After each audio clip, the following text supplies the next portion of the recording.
Hi guys, welcome to ஸ்னேகம் இல்லம். ஆடி மாதம் பிறந்துச்சுனாலே அம்மன் கோயிலில் நம்ம வீடும் வேப்பலை வாசத்தோடு மணக்க ஆரம்பிச்சிட்டோம். இந்த மாவிலை வேப்பிலை தோரணங்களுக்கு பின்னாடி இருக்கிற ஆச்சரியமான உண்மைகளை தான் நம்ம இந்த வீடியோவில் பார்க்க போகிறோம். ஸ்கிப் பண்ணாமல் கடைசி வரையும் இந்த வீடியோ பாருங்கள். நம்மளை பல பேருக்கு ஆடி மாதம் ஏன் வழிபாட்டு மாதமாக இருக்குன்னு தெரியத்தே இல்லைங்க. தக்ஷிணாயன காலம் ஆரம்பிக்கிற இந்த மாதத்தில் தேவர்களோட இரவு பொழுது தொடங்குதுன்னு ஆன்மீகத்தில் ஒரு நம்பிக்கை இருக்குது.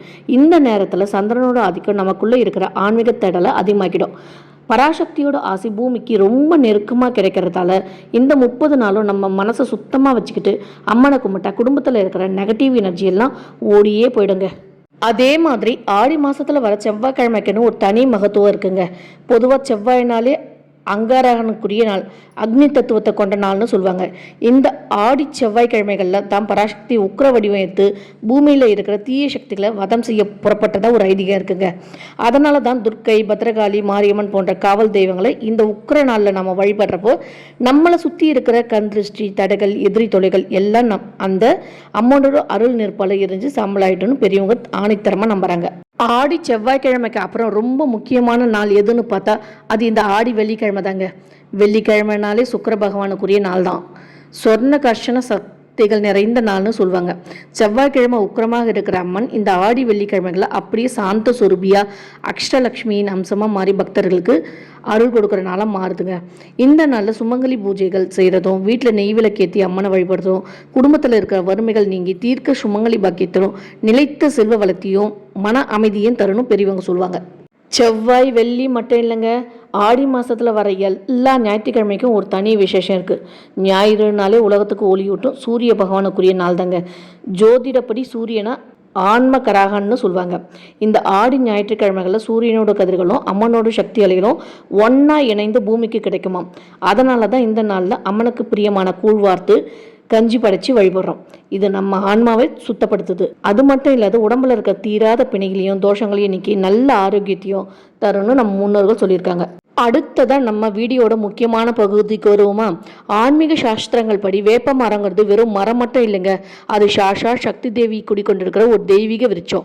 இந்த வேப்பிலை மாரியம்மனோட ஆடியாகவும் அவங்க கைகளில் இருக்கிற ஆயுதமாக தான் ஆன்மீகம் பார்க்குது. அதனால தான் வேப்பிலை இருக்கிற இடத்துல அசுர சக்திகளோ நெகட்டிவ் எனர்ஜின்னு சொல்கிற தீய அதிர்வுகளோ தாக்குறதுக்கு வாய்ப்பே இல்லை. இதனால தான் அம்மன் வழிபாட்டிற்குரிய இந்த 3 முக்கிய நாட்கள்லையும் நாம் வேப்பிலைக்கு முக்கியத்துவம் தந்து பூஜிக்கிறோம். இப்போ நம்ம வீடியோவோட ஆரம்பத்தில் பார்த்த மாவிலை தோரணத்தோட ரகசியத்துக்கு வருவோமா. பார்க்கடலை கடைஞ்சப்போ வந்த கற்பக விருட்ச மரத்தோட அம்சம்தான் இந்த மாவிலை. அதனால தான் எந்த ஒரு நல்ல காரியனாலும் மாவிலையை முதல்ல வைக்கிறோம். இதில் லக்ஷ்மி, சரஸ்வதி, பார்வதினு 3 பேரும் தேவியரோடு சேர்த்து 30 முக்கோடி தேவர்களும் வாசம் செய்யறதா ஒரு ஐதீகம் இருக்குங்க. சுருக்கமாக சொல்லணும்னா வாசலில் மாவிளம் தோரணம் கட்டுறதுக்கும் அந்த தேவர்கள் எல்லாம் நம்ம வீட்டுக்குள்ளே வாங்க அப்படின்னு அன்போடு கூப்பிடுற ஒரு ஆன்மீக அழைப்பிதழ் மாதிரி தாங்க அது. ஆடி மாதத்தில் வர செவ்வாய், வெள்ளி, ஞாயிற்றுக்கிழமைகளை ஊர் முழுக்க திருவிழா மாதிரி கூட்டம் அதிகமாக இருக்கும். அப்படி மக்கள் நடமாட்டம் இருக்கிறப்போ இயல்பாகவே திருஷ்டியும் எதிர்மறை எண்ணங்களும் நம்ம வீட்டுக்குள்ளே வாய்ப்பு இருக்குங்க. இதையெல்லாம் தடுத்து நிறுத்த தான் வாசலில் மாவிலையும் வேப்பனையும் தோரணமாக கட்டுறோம். இது சும்மா அழகுக்கு மட்டும் இல்லைங்க, நம்ம வீட்டை சுற்றி ஒரு ஆன்மீக பாதுகாப்பு கோட்டை மாதிரி செயல்படும். வீட்டுக்குள்ளே வர எந்த ஒரு கெட்ட பார்வையாக இருந்தாலும் சரி, பொறாமை எண்ணமாக இருந்தாலும் சரி, இந்த இலையோட சக்தியால் அப்படியே இழந்து போயிடும்.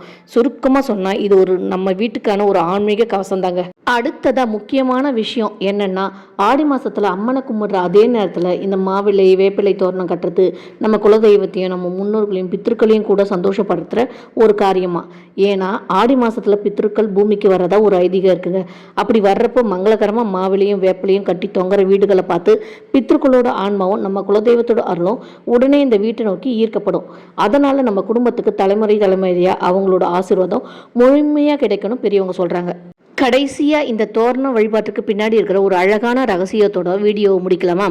ஆடி மாதத்தோட விசேஷ நாட்களில் அம்மன் தன் பக்தர்களோட வீட்டுக்கு நேரடியாக உலா வரதா தேவி மகாத்மியும் சொல்லுதுங்க. வாசலில் மஞ்சளும் குங்குமம் வச்சு பசேல்னு மாவிலையும் வேப்பிலையும் தோரணமாக கட்டி மங்களகரமாக வச்சிருக்கிற வீட்டுக்குள்ளே மட்டும்தான் அம்மன் ரொம்பவே மனம் மகிழ்ந்து உள்ளவர் நுழைவாங்களாம். அப்படி அவங்க வர்றப்போ அம்மனோட பாத சுவடுகள் நம்ம இல்லத்தில் பதியணுங்கிறதுக்காக தான் இந்த தோரண வழிபாடு இவ்வளவு முக்கியத்துவம் தரும். சுருக்கமாக சொல்லணும்னா ஃப்ரெண்ட்ஸ், ஆடி மாதத்தில் நாம் செய்த இந்த செவ்வாய், வெள்ளி, ஞாயிற்றுக்கிழமை வழிபாடுகளும் வாசலில் கட்டுற தோரணங்களும் சும்மா ஏனோ தானோன்னு செய்கிற சடங்குகள் கிடையாதுங்க. இது நம்ம மனசை சுத்தப்படுத்தி வீட்டில் இருக்கிற தரித்திரத்தை எல்லாம் விரட்டிட்டு நம்ம குலதெய்வத்தோட அருளை நமக்கு கொண்டு வந்து சேர்க்கிற ஒரு உன்னதமான ஆன்மீக சாவிங்க.